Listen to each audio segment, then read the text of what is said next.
ایلان مسک کے مطابق انسان کا مستقبل مارس ہے، لیکن ایلان مسک ہم سے کچھ چیلنجز اور گراؤنڈ ریئلٹیز کو چھپا رہے ہیں۔ ان کا کہنا ہے کہ وہ فیوچر میں 1 ملین مطلب 10 لاکھ لوگوں کو مارس پر بھیجیں گے، جس کے ساتھ 100 ملین میٹرک ٹنز کا سامان بھی مریخ پر بھیجا جائے گا تاکہ لوگ وہاں سروائیو کریں۔ لیکن مارس کو ہی کیوں چوز کیا گیا؟ اس کی ڈیٹیلز آلریڈی ایک ویڈیو میں کچھ اس طرح سے ڈسکس کی جا چکی ہیں۔ مارس کی بہت سی پراپرٹیز ارتھ جیسی ہیں، جیسا کہ ایک مارشین ڈے ارتھ کے دن سے تھوڑا سا ہی لمبا ہے۔ وہاں بھی ارتھ کی طرح موسمی تبدیلیاں ہیں۔ ارتھ کے پولز پر بھی آئس کیپس ہیں اور مارس کے پولز پر بھی۔ ارتھ پہ بھی ایٹماسفیئر ہے اور مارس پہ بھی کافی تھن ہے، لیکن ہے تو صحیح۔ ریڈ پلانٹ مارس پہ جانے کے لیے کہاں سے آئے گا آکسیجن سورس؟ 2021 میں ناسا کا پرزیورینس روور مارس پر بھیجا گیا۔ اس میں ایسے ہی تجربے کے لیے ایک ڈیوائس لگائی گئی جس کا نام تھا موکسی۔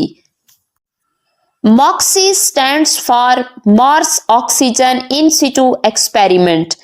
پانی ڈھونڈنے کے لیے جانا ہوگا مارس کے پولر کیپس میں یا اس کو کئی فیٹ ڈگ کر کے برف نکالنا ہوگی، تو موکسی مارس کے ایٹماسفیئر سے کاربن ڈائی آکسائڈ کو یوز کر کے اس میں سے آکسیجن بنائے گا۔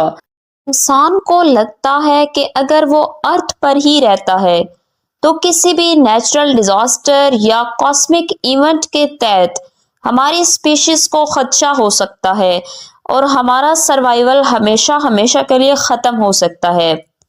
تو ہیومن کیوریوسٹی، ایکسپیریمنٹیشن اور ٹیکنالوجیکل ایڈوانسمنٹ کے ساتھ ساتھ انسان کسی اور ہیبیٹیبل پلانٹ کی تلاش میں اس لیے بھی ہے تاکہ وہ اپنی اسپیشیز کو سیو کر سکیں اور اپنے وجود کو برقرار رکھ سکیں۔ اس سب کے باوجود ایلان مسک نے خود ایک انٹرویو میں بولا ہے کہ وہ مارس پر لائف چاہتے ہیں، لیکن یہ اتنا آسان کام نہیں ہے۔ ایون اس میں لوگوں کی جان بھی جا سکتی ہے۔ وہاں پہ انسان کو بہت سی چیزوں کے خلاف حفاظت چاہیے ہوگی، جیسا کہ cosmic radiations, micro meteoroids, atmosphere exposure اور ریت کے طوفان۔ اگر ہم اس کے ٹیمپریچر کو نوٹس کریں تو اس کا ٹیمپریچر -60 ڈگری سیلسیس ہے۔ سمرز میں اس کے ایکویٹر کا ٹیمپریچر 20 ڈگری سیلسیس ہو سکتا ہے، بٹ روٹین میں -60 ڈگری سیلسیس ہوتا ہے، جو کہ ہمارے لیے ناقابل برداشت ہے۔ مارس کا ایٹماسفیئر بہت تھن ہے، یہاں کاربن ڈائی آکسائڈ گیس موجود ہے اور کاسمک ریڈیشن سے بچنے کا کوئی سسٹم نہیں ہے، بیکاز مریخ کے گرد کوئی میگنیٹک فیلڈ نہیں جو ہارمفل ریڈیشنز کو اس سے ٹکرانے سے روک سکے۔ اس تھن ایٹماسفیئر کی وجہ سے میٹرائڈز ایزیلی مارس پر گرتے ہیں اور مارشینز کو فزیکلی ڈیمیج کر سکتے ہیں۔ اس کی گریوٹی زمین کے مقابلے میں بہت کم ہے۔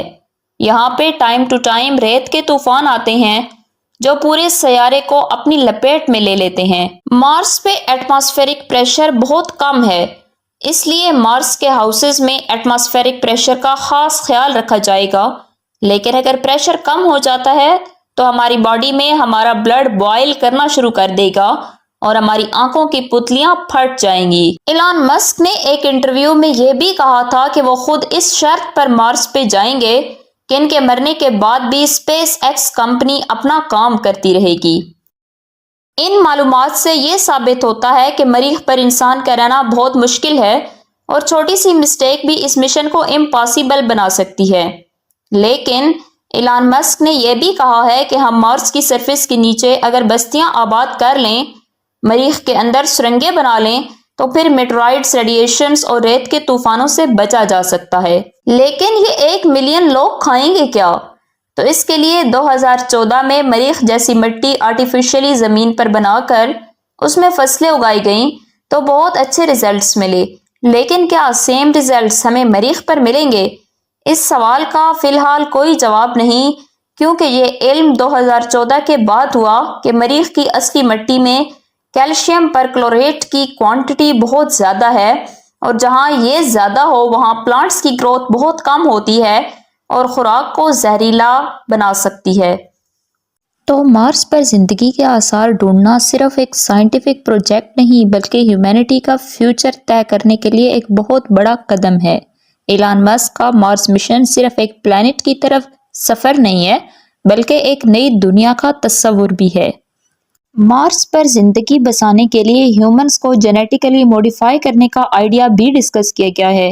کیا ایلان مسک کا پلان ہیومنز کو مارس کے انوائرمنٹ سے کمپیٹیبل بنانے کا ہے؟ ایلان مسک کے اکارڈنگ اگر ہیومینٹی نے ملٹی پلانیٹری سپیشیز نہیں بننا، یعنی کہ جو کہ ڈیفرنٹ پلانٹس پر بھی سروائیو کر سکیں، تو پھر ارتھ کا فیوچر تو ایک دن خطرے میں آ سکتا ہے۔